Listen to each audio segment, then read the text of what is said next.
Hai semua, hari ni Kak Ayah nak tunjukkan macam mana cara buat kerepek, daun kaduk, daun mulberry dan bayam Brazil. Okey, jom kita lihat cara membuatnya.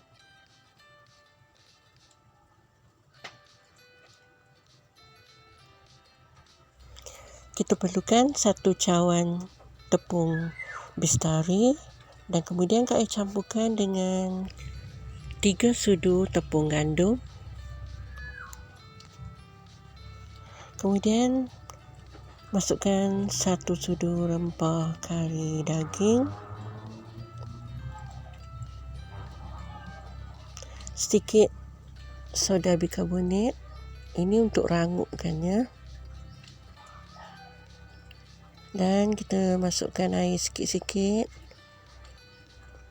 kacau supaya sebati.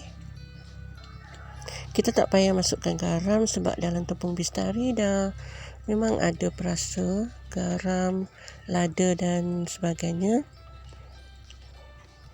So kita kacau gaul supaya adunan ni jangan cair sangat dan jangan pekat sangat. Adunan ni just sesuai untuk dicelupkan dengan bahan dan bila kita goreng dia still melekat. Okey, macam ni lebih kurang tekstur dia. Jangan cair dan jangan pekat terlampau. Kemudian Kak Ayah akan masukkan sikit bijan. Bijan ni masuk dalam 1 sudu besar pun dah okey. Kalau nak lebih pun boleh. Dan sekarang minyak dah dipanaskan, kita boleh start menggoreng.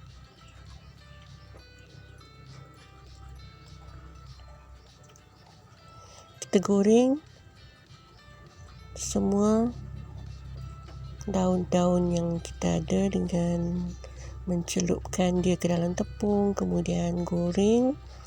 Dia akan jadi kerepek yang rangup, sesuai untuk kita makan petang-petang dengan teh ke kopi ke.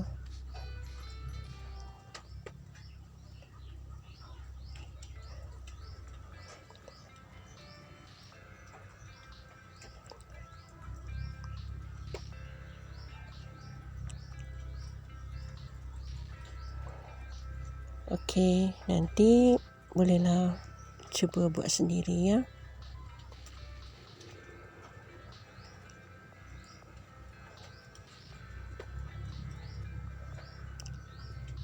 Sampai jumpa lagi di lain video.